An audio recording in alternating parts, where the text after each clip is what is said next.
Hello.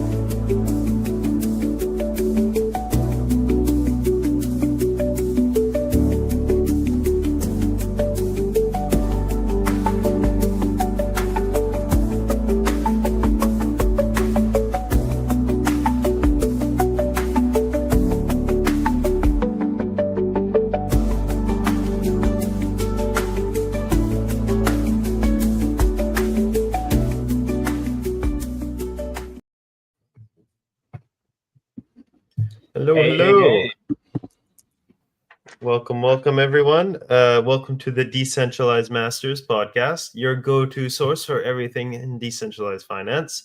I'm Tristan, and I'm here today with my co-host, Jon.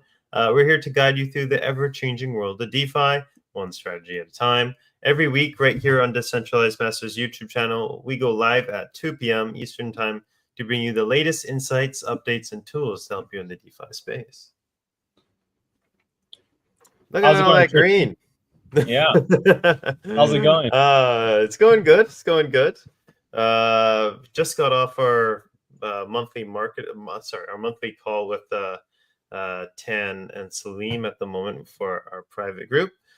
So it's quite a busy day. Lots of people were joining, but yeah, it was a really good session. Really good session. That was pretty good. As well too, apparently today's a holiday, so stock market is closed, so not much really going on, to be completely honest with you guys. I was wondering why my NASDAQ wasn't moving today when I was looking at the stock market, but right, it is a holiday for you guys. However, up here in the Canada, we are down a little bit today, just down 0.25%. So just it's probably down because U.S. markets are closed. Yeah, a whole lot of nothing going on. So U.S. markets are closed. Canadian markets are zombies. Yeah, it's like a lot of countries speculate a lot on the U.S. News, and that's kind of like how they go about it. So it makes sense why there's a slowdown there. But even with crypto right now, I mean, it's not too bad. We're seeing a little bit of green all across the board in the hourly. Now, of course, in the daily, we're a little bit more on the neutral side of things. We do see a few tokens that do kind of stand out a bit, as we've mentioned. Aerodrome in the past, and if any of you are in our private community and joined the call with Tan, he actually mentioned Arrow too as well. So definitely something to keep your eyes out on. But looking at the weekly, we do see red all across the board. Now, once again, Arrow being the top performer for the week at 55%. Now, keep in mind, all across the board right now, looking at these tokens, a lot of these tokens are still down over 50%. Like Aerodrome, for example, even though it's up 55% for the week, it's still down overall 50%. And so are a lot of these tokens. So overall, market has been looking the best it ever has been this last month. And I would say even this month has been pretty good. I mean, it hasn't been too volatile. It hasn't, in my opinion, I don't think it's been that bad. The thing is with the crypto market, guys, is that it's like six months of nothing, and then like 1 week or a month of like just green, and then you're followed by another correction for like another month and a half, and then you get back to the action. It's a lot of waiting. It's a game of patience, and you definitely need to be disciplined in this market. Most importantly, be disciplined with your emotions and not get your emotions tied up to the market. But what I'm trying to show you here is that even though tokens are still down 50%, I think the market is looking overall really good, even on the monthly, as we see all across the board. A few tokens having some really good success, such as Hype. I think that was also talked about in today's session. Hype, Arrow, Uni.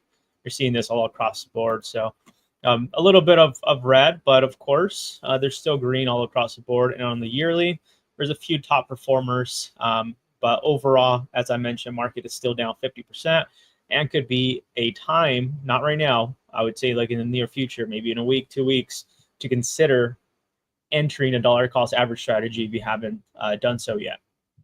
But what are your thoughts so far with this week, Tristan? I mean, we had we have a little bit of Fed news this week, so I'll hit that in the later part of the show. We got GTO up right now, so that's JTO down there on the bubbles. That's actually seeing a lot of action because we had some recent news. I think we talked about it last week that the Solana ETFs are on their way. They are coming. I think there's a 70% chance that they do get approved on Polymarket right now. And there is also talk that these Solana ETFs are going to come with Solana staking. So you see tokens like Gito, which is a Solana staking platform. You've seen Marinade doing quite well. You've seen Jupiter doing quite well, just because these are the go-to places for Solana staking. So we see that on there. But I was going to ask you, John, what is AB? I know it was Gems. I saw it on Gems with Tyler, but I had actually not too familiar with it myself. No idea. You're asking the wrong person. So we did call it out. So I did see Tyler mention it in the gems. I didn't watch the whole his whole class, but I did see that we called it out not too long ago. I was just not sure what it was. Yeah, it looks like it's on Binance Smart Chain. It looks like it's right in the Binance Smart Chain. Let's see what it is. Quick little breakdown. It was actually launched back in 2018 from what it says. But what is the technology behind Newton?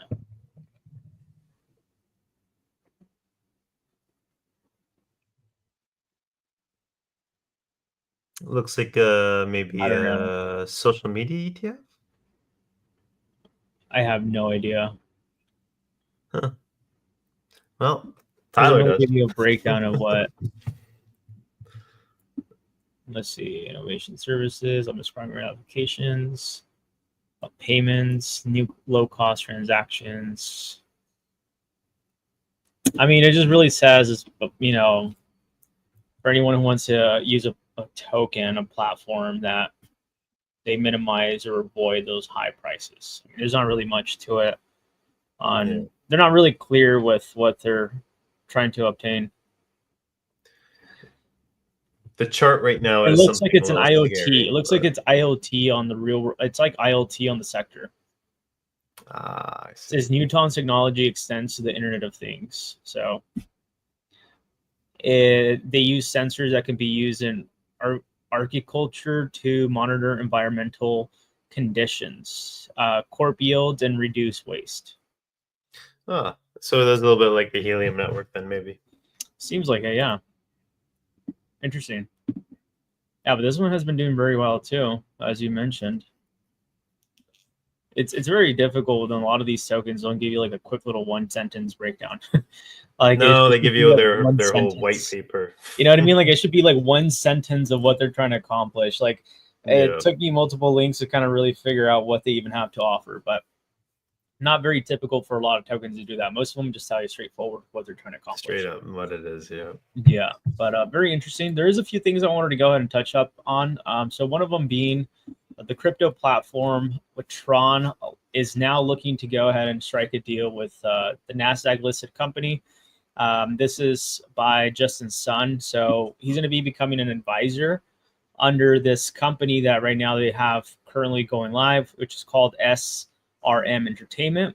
And now they're looking to go ahead and buy the Tron tokens and rename the company to Tron Incorporated. So it's not really like Tron, the token itself, is going public. Is just a company that I don't know what they offer. Maybe they offer technology. Who knows what they offer? But they're just going to be buying Tron, and they're just going to rebranding themselves on their company's name. That's pretty much it. But it has nothing to actually do with Tron, the blockchain. But of course, headers like this definitely sparks interest.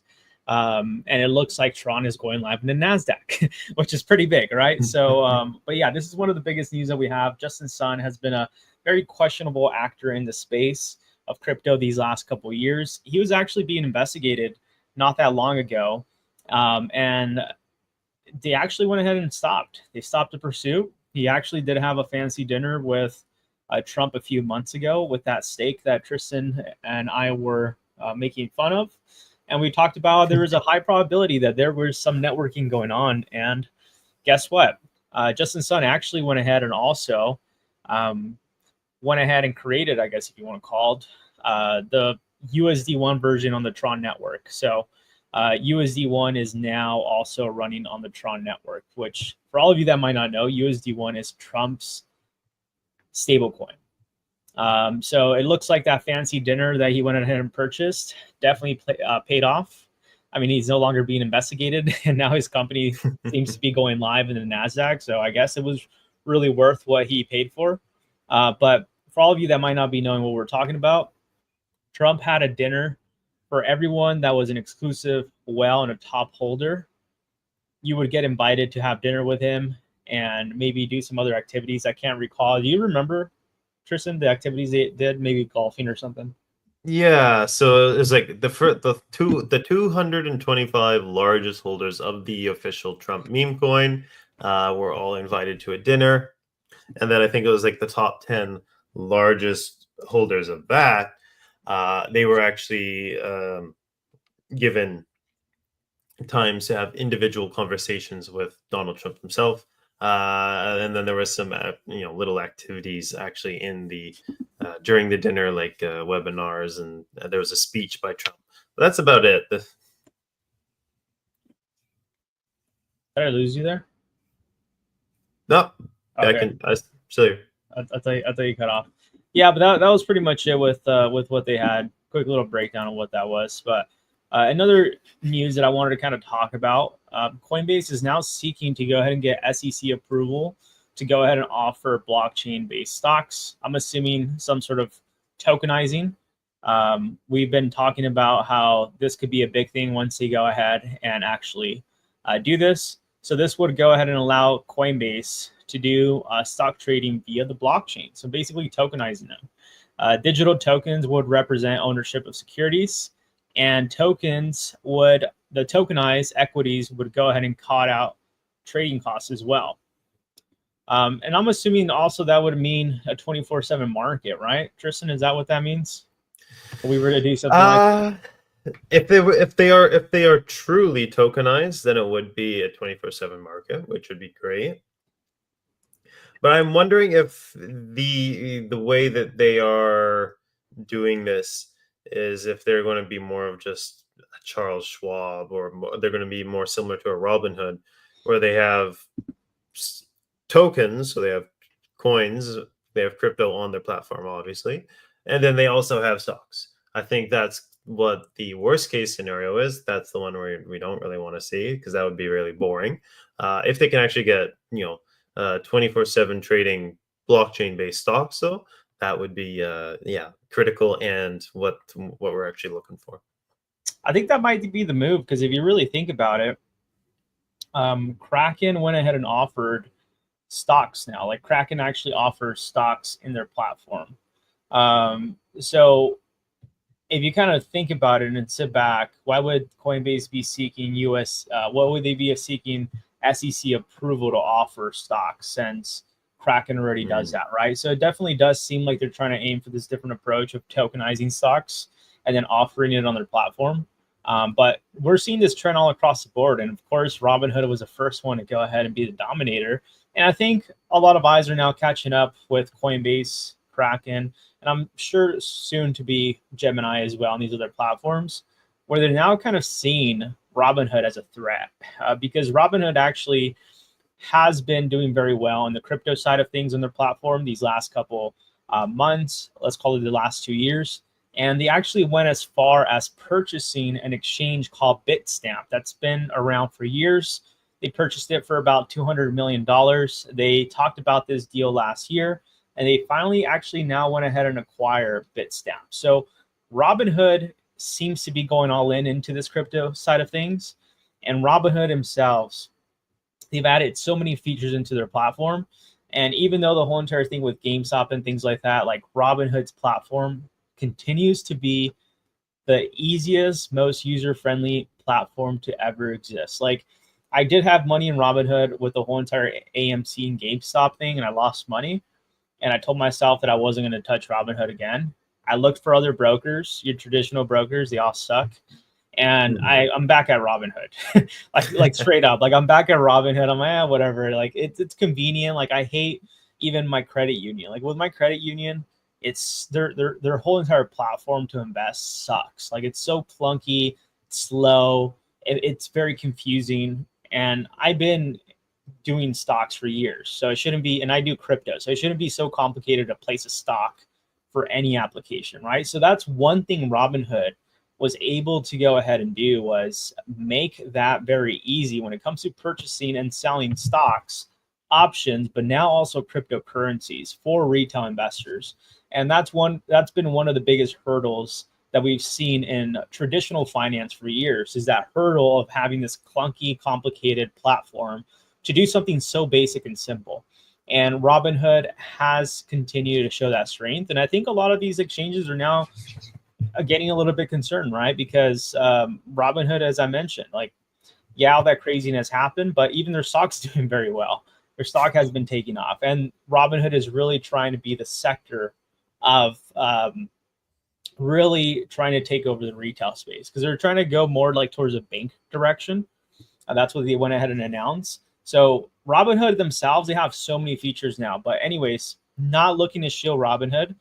Really what I'm trying to show you is that we're going to be seeing this probably across the board with a lot of these exchanges, where exchanges will now be offering multiple services to now have quicker and better access. And one of the other platforms you could think of that's already doing that right now is Crypto.com. Crypto.com offers NFTs. They offer futures. They offer cryptos, and I think they might offer even stocks now. I can't recall. I have to double check. But Crypto.com is also right there, really getting at it too. So I think we're going to see this all across the board, probably in the near future, where a lot of these exchanges will be like your all-in-one financial platform to have access to everything.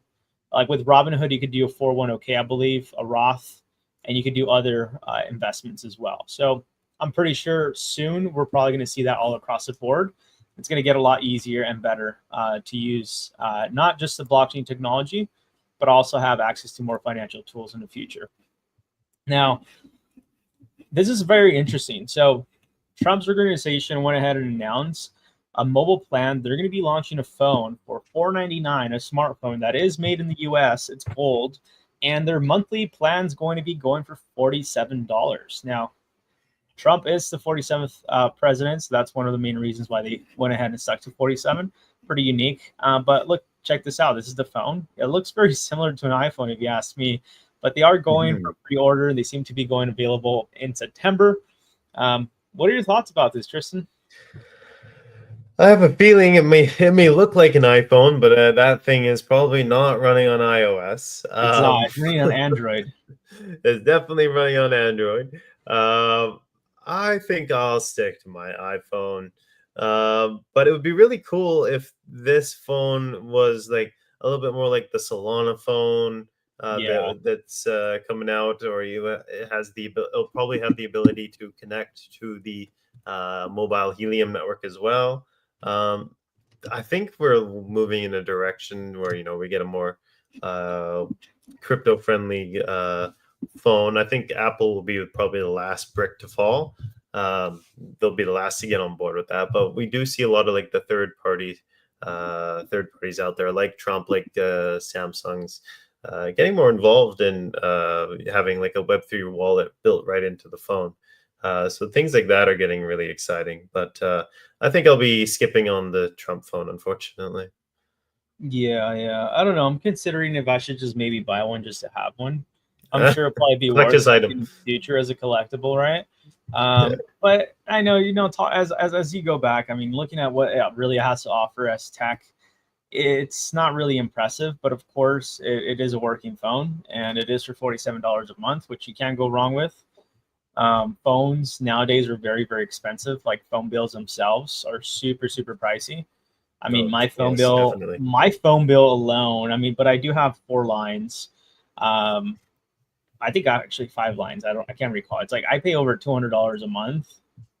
The phones that I have are actually like free, so I'm not really paying for the phones. I'm just paying for the phone line. So for the phone line alone, it's $200 that I pay with T-Mobile.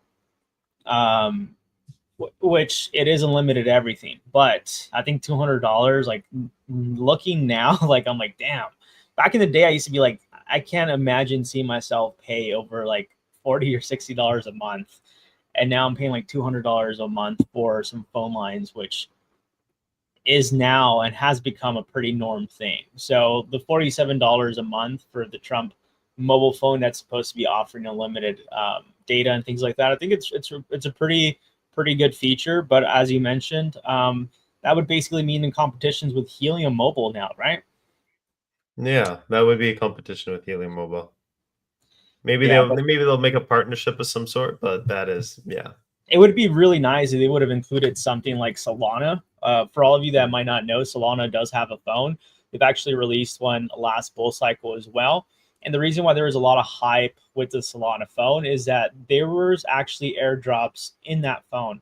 One of them being Bonk. So a lot of people that went ahead and paid for this phone $600 to say were literally like they literally made over 10K plus just from buying the phone because of all the airdrops and free NFTs and free tokens, the phone included. So I know there's going to be a similar thing too as well going on for Solana Mobile. But this phone looks very nice. I mean, it looks so much better. I've been telling myself that I was going to go ahead and pre-order it, and I still haven't done it. And I probably should do that soon because the prices have been going up. I think they started off, if I'm not mistaken, at $300 to $400. Now they're as high as $500. So they were lower in the beginning, and that we're talking about like a year and a half ago. So this thing has been going on for we're going on to 2 years that this was supposed to be launched. I believe, towards mid fall, I think this year. But yeah, mobile phone for Solana. I think this is very interesting. I might consider getting it. Would you get something like this, Tristan? That one I would be a little bit more interested in. That's just because it is actually built by Solana. It has crypto built in. This is a phone built for crypto users, whereas the Trump phone is more of a gimmick. It's a working phone, but it's a little bit more of a gimmick. Where the Solana phone is actually purposely built for blockchain and crypto. So I am more interested in actually getting the Solana phone. I know that the Helium mobile team has been, since Helium is the Solana token, they have also been working with the Solana team for this phone. So you have a Solana phone working on the Helium network, which is a Solana network. Yeah, that would be true Web3 cyberpunking it. Yeah. What do you think this is really gonna like? This is really like a phone, like a fancy like a cold wallet kind of. Yeah, I find it's gonna have it's almost like a dual purpose cold wallet. The only problem with that is it's very unlikely that you have your ledger stolen. Like you could walk down the street with your ledger in your pocket. No one's really Yeah. going to go and yank the ledger right out of your hand. However, if I walk down the streets of Bogota, Colombia, with my hands out on a Solana phone, then that might be. This doesn't matter if it was an iPhone, Solana phone, or Trump phone. Someone might come by and pick that up from me. Yeah, 100%. I have you already pre-ordered it yourself, by the way? No, not yet. I gotta do I'm that probably soon. I'm an iPhone maxi. I just turned into an iPhone Maxi like just last November. So it looks like it's gonna start shipping in August. So I should probably have to. I should probably just order one just to have one. Yeah. But I think it looks pretty cool. I mean, it's really interesting. I think it's cool just to have. But welcome in, Rao. Hello, guys. Welcome in, man. Hope you're having a good one. But yeah, the mobile phone for Solana, very interesting. If any of you guys are interested into doing the Solana phone, let us know if you're part of the community. Because I believe if you pre-order the phone, you get like a special link, and I think you get primary or what is it called, early access to actually getting your phone shipped faster. So we could go ahead and share each other's links for that. But yeah, very interesting with the Solana phone. And talking about the Solana phone that I wanted to mention was the Sui Sui device. pad. What is it called? Sui pad? Sui pad, yeah. Did you get one? I can't believe these sold out. I was gonna get one, but I did not. I saw that they had like some deal with Pokemon coming, and I was like, this is Really?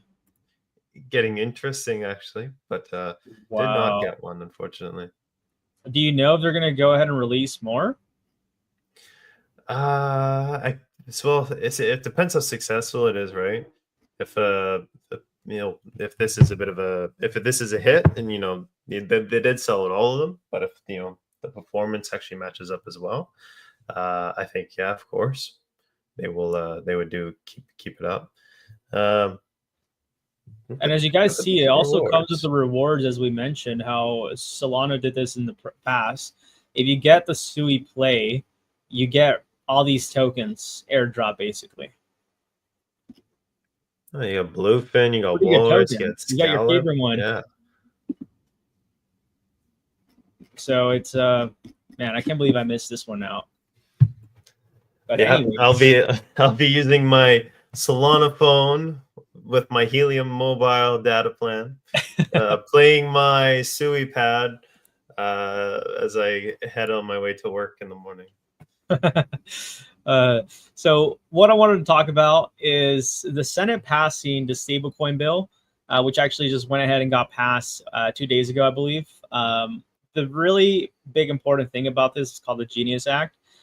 They were really trying to push this to then start getting a lot of other businesses and other companies start adopting a possibility of their own stablecoin. One of them being right now that's in talks with that. It's actually JP Morgan themselves.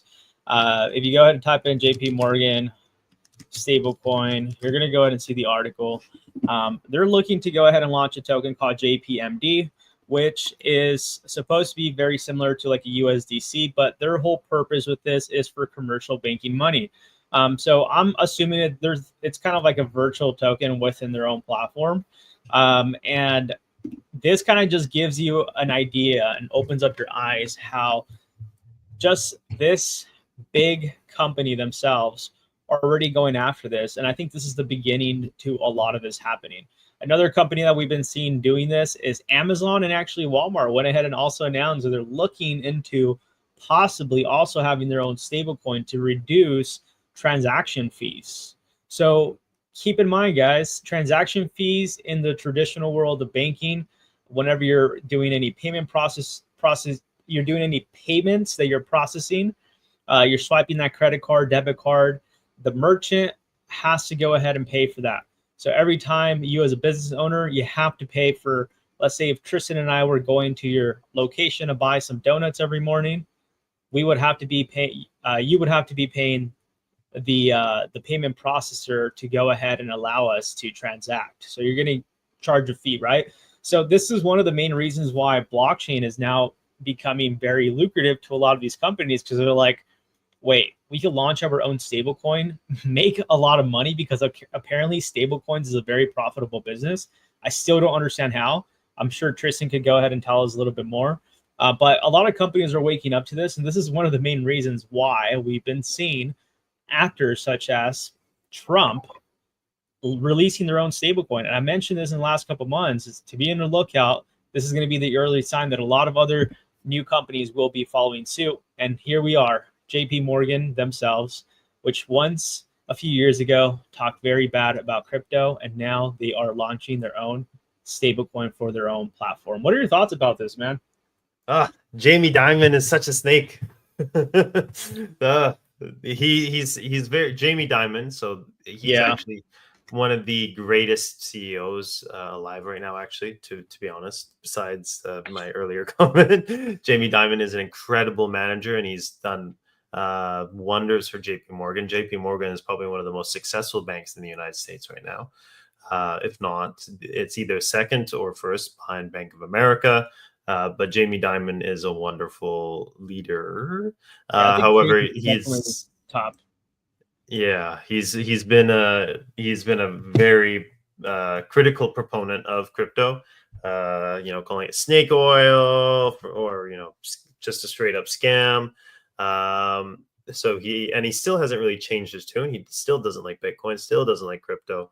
But obviously he might be singing a different tune if they're moving towards this JPMD stablecoin. I think his desire to make money and make JP Morgan the best company it can be, trumps his pessimistic views on crypto. And stablecoins are a fantastic business. For example, you could see USDC, the company Circle. We talked about this a few weeks ago, that they have gone public. They're on the stock market, and I think they're up something like 300% since the IPO. So amazing job from Circle. And I also talked about Tether in our last podcast. So Tether is the maker of USDT. They would have a harder time going public, so I don't think they will. They're based in Cayman Islands, and there's some things about that. But they would actually be valued at close to $500 billion, so almost $1 trillion. And the Tether team, they got like 200 employees. They don't need a ton of employees, and that's because these businesses are just hyper profitable. What you do is they print a Tether token for every US dollar token out there. So every time a merchant needs Tether tokens, they have a US dollar in a vault, or in this case, they have it in a short-term bond where they are actually earning an interest on that bond. So for every Tether token, there is a US dollar in a bond, and that's where they're making 99% of their profits from, is just having all these US dollars that they have to hold as collateral for the USDT that they have in crypto. All those US dollars that they're holding, those are in bonds and mostly short-term US government bonds. Depends on the project. I know that things like Athena, they, instead of having US dollars, they have Ethereum tokens as their collateral. Same with MakerDAO. But these businesses for stablecoins are highly profitable because you don't need a lot of employees. There's not a lot of capital overhead. You literally just, print a digital US dollar, and then your real US dollar sits in a government treasury bond, which is, the safest asset in the world. Kind of sounds like the Federal Reserve. Well, they are collateralized 1-to-1, at least for USDC. I think USDT is too, but some people have said they're not. At least, so there is no money printing going on. Whereas with a bank, let's say you get a mortgage, you're only required to put up 20%, so that other 80% is coming from somewhere else, and that's kind of where you get that money printing mechanic. But with crypto, so far 1-to-1, so I feel it's a little bit different, but yeah, it's a very, very profitable business. So I'm not even surprised that I think all the US banks will be jumping on this as soon as they can. It's interesting though. Like, don't you think it's going to be a problem? Like, we're just going to have a fluctuation of stablecoins, like so many stablecoins all across the board. Like, you don't think that's going to be an issue, or do you think that's like it's good for all these companies that have their own stablecoins? Because we're already seeing it right now. I think Gemini has their own stablecoin. PayPal has his own stablecoin. PaxG has his own stablecoin, I believe. A lot of these, everyone almost has a stablecoin of their own, right? So what's going to go ahead and how are they going to continue to be profitable? Like, if people just now start, instead of going into USDC, now they're going into another asset. I know you mentioned that it's backed by bonds, but is there anything wrong that could actually happen with so many stable coins being minted? Yeah, definitely. Tons of things could go wrong. But I think one of the reasons why Circle did do their IPO is because this market is really starting to heat up. It's not very difficult to go out and create a stable coin. I was looking at a project the other day that, you could go out, it's like almost like a pumped up fund where you can make your own token, but it was make your own stable coin. No way. Oh yeah, it was just then it wasn't as simple as pumped up fun, or else I would have done it. But there was a platform out there offering to build your own stable coin for you. So it's not terribly difficult. You're gonna have to share that link. I gotta find it again, but it was a really, I definitely followed them on Twitter, but it was a really cool project. because we need our own DM stablecoin. Yeah. Where the risks are I think projects like USDC and USDT will have to incentivize their tokens a little bit more going forward, because Yeah. you have tokens like USDY, which is the Ondo stablecoin, where that bond yield, instead of keeping it and being that's their profit, which is what USDC and USDT do, USDY actually gives that bond yield back to the holders of the token. So there's a lot more of these tokens that are actually returning you a yield Yeah, on that very high collateral. one too. Like I've been seeing stable coins offering 20% plus easily. Of course, you're, as you mentioned, you're providing your stable coin to get their stable coin, to hope that their stable coin continues to be 101 and doesn't go bad. Like, what was the last token that went bad? Terra Oh, Luna.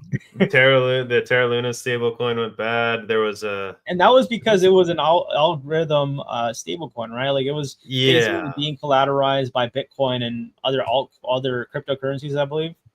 Yep, exactly. It was collateralized with Bitcoin and Ethereum, but it was working on an algorithm, and someone just gamed the algorithm and it pretty much killed the token. Yeah, it was being said that some whales did that on purpose, and I do see it. Being in crypto, I don't know why. It's always a thing like that. Like we've noticed that a lot of just big players just like to, I don't know, purposely screw people. Like that one guy, James, the hyper leveraged James Wing, trader. yeah, Yeah, yeah, he had a, obviously everyone was watching him because his address is public on the blockchain. He turned a couple million into almost 100 million plus. Well, saw that, shorted the market, and then basically got him liquidated. Like you can't make this up. So that's pretty funny. But one thing I also wanted to also mention, like the main reason why we're probably seeing Jamie Dimon still being concerned about just blockchain in general is because, keep in mind, like they have this common thing of rigging the metals market. Blockchain, if they continue to do this is something they won't be able to do. So I think banks in general are looking at blockchain as a threat. And I think now what they're looking to go ahead and do is embrace it, because they're like, you know what, like it's either we adopt to it and we try to figure out and we try to gain the control back, or we let this DeFi thing take over and people are no longer going to want to deposit their money in our bank, right? So JP Morgan, they're always getting these manipulation fines. $920 million is nothing for them. I'm sure they probably made billions out of this, but very common procedure when it comes to them particularly. But I'm sure there's other banks that are very questionable too. That's our legacy app, by the way. I just transferred some money to play around with it, but yeah, I think that's one of the main reasons why a lot of banks are a little bit concerned about blockchain, because they see it as a threat. And I think they're at a point where they're almost kind of cornered, where they have to make a quick decision, because if they don't, they're going to be left behind. And we're already seeing it with, as I mentioned earlier, companies such as Robinhood, even Capital One. Capital One is the largest e-banks, if you want to call them, banks that don't actually have branches, and they're very, very huge. Like Capital One just went ahead and acquired Discover Bank. So now Discover is owned by Capital One. And so it's between Capital One and SoFi that are the two leading banks in the e-banking side of things, where meaning they have 0 branches, everything's done online, everything's done via the phone, and there's no actual physical location to go into. So we're also going into this digital age where it's either these banks, traditional banking adopts to it, or they're going to be left behind. So I think that's one of the main reasons why we're seeing this adoption. And I think overall it makes sense, man. Like why keep in mind, like why do you have to wait if you're getting a check deposited to your account? Why do you have to wait a few days for it to clear? It should be instant. Yeah, it should be You know what I mean? instant, and then sending money to family in different countries. I tell this story quite often. Like, I've been to some of the developing countries in the world, and Bitcoin ATMs, or just crypto ATMs in general, are becoming a lot more popular, because the Western Union alternative, they're taking huge fees from you. So even though Bitcoin ATMs, crypto ATMs also take huge fees. They're not as bad as the traditional system. Yeah, and a lot of it has to do with government, right? You mentioned a lot of these Oh yeah. countries don't trust their government, so they're wanting and they would rather put their money into cryptocurrencies because a lot of these other countries too, they're okay just going in and taking everything that you own, and now you're left with nothing, right? So I think a lot of companies are not companies, a lot of countries too are now realizing that their currency is pretty much worth nothing. And I think banks and I think a lot of people in the US are starting to wake up. They're like, well, what is really this US dollar really backed by? Like, it just continues to get printed. Like, now, right now, we're also seeing a case with the dollar weakening. A lot of countries are also not really interacting with the dollar as much right now. So, of course, this could be because of the concerns with wars and things like that. But there's some very questionable things. And I think a lot of people more overall, I think it goes for both US and I can't really speak for Canada, but I'm assuming also Canada, especially with that recent, what was it, 2 years ago with the whole entire trucking when they were like banning people. And like, if you own Bitcoin, they would go ahead and like shut down your bank account. Like, it was crazy. And this is the main reason why people go into the world of DeFi, because people are sick and tired of this. That's the main reason why, you know. But what was going on there during that time, man? I can't remember exactly.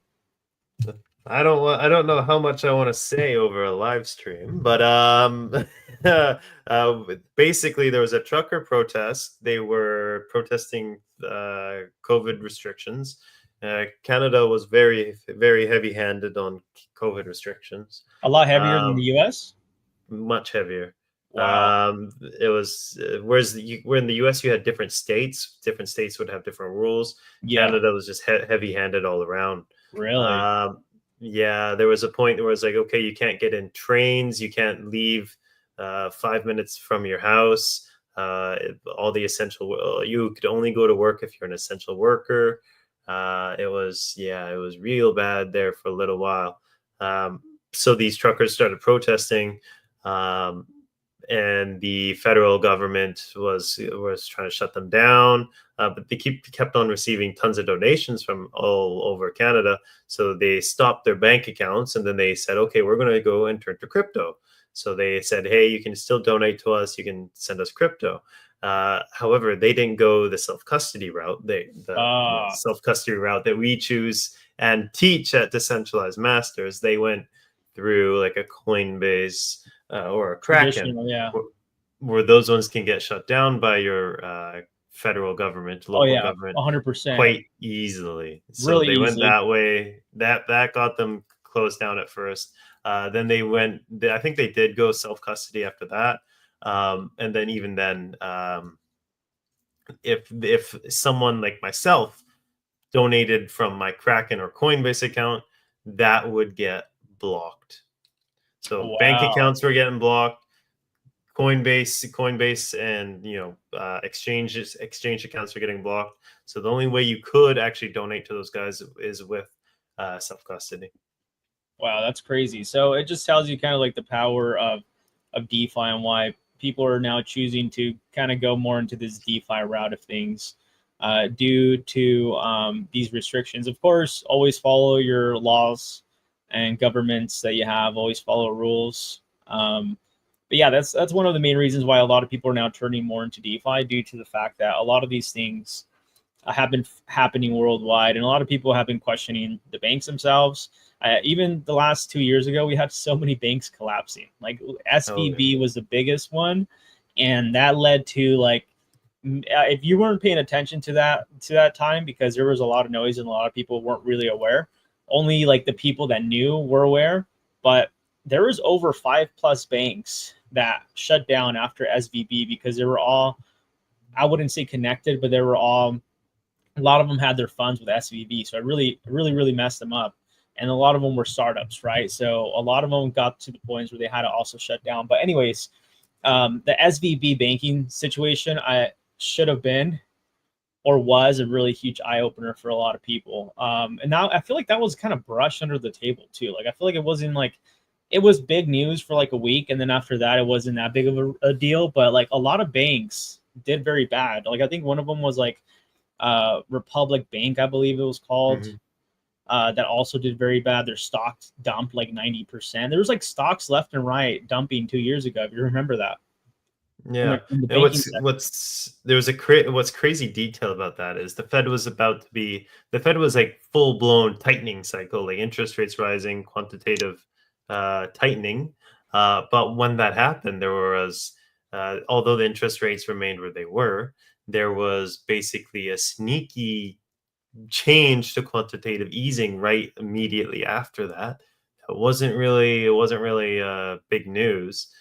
Basically, quantitative tightening is, for those who don't know, the what that's when the Federal Reserve is actually selling their bonds, like they're unloading their balance sheet.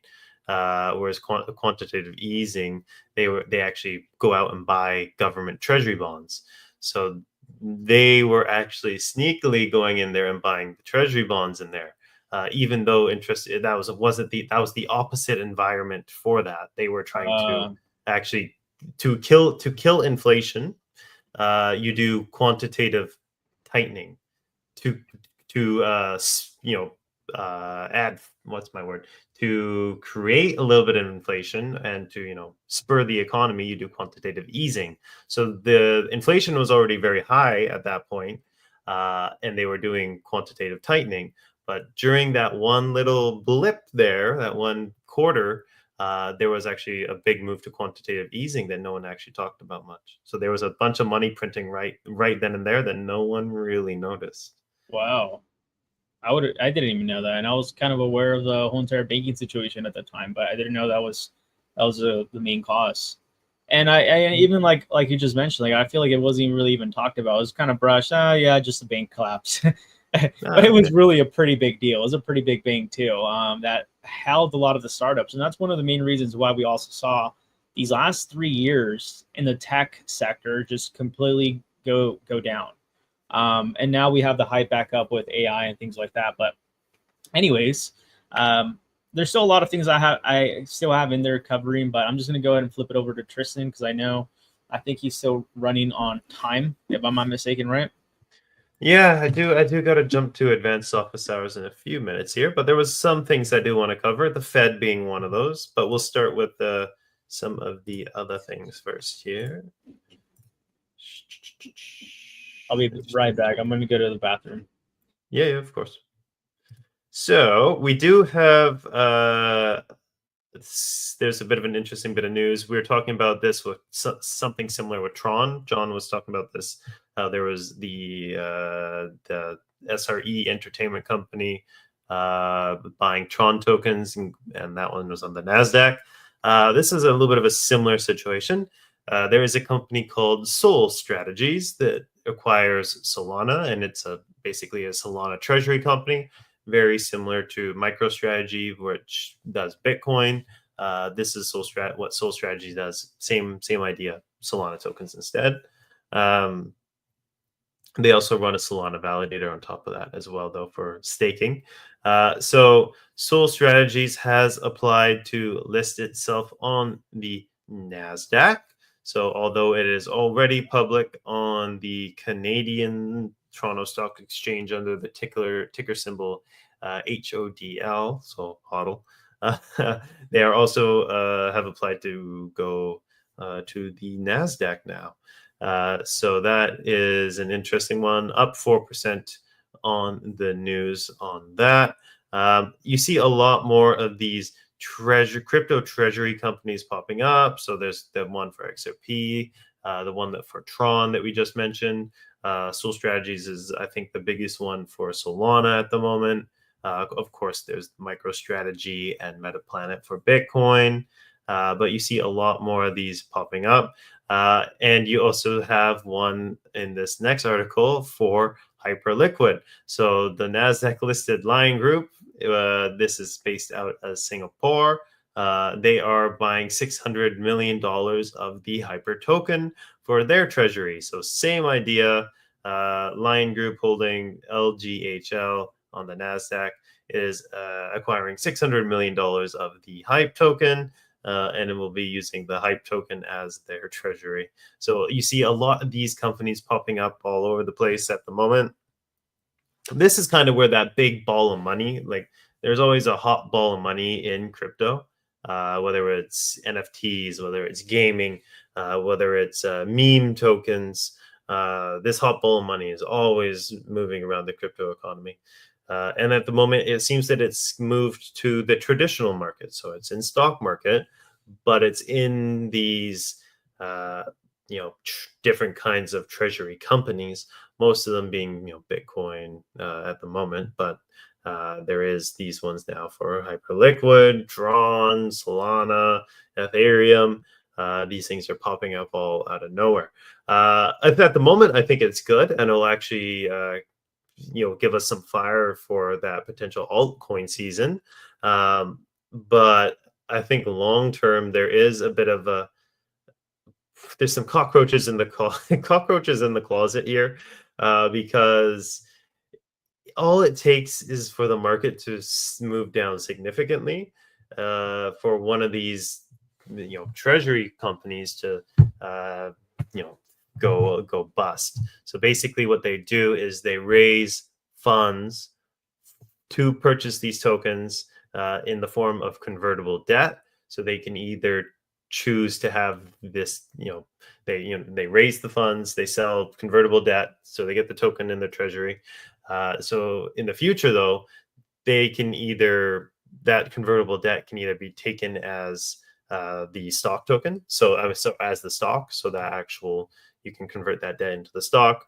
However, if the stock is down because the token is down, because their whole treasury is based on one token, if that token is down, the stock will be down. Therefore, no one is going to want to convert their debt into stock at that moment because it's down.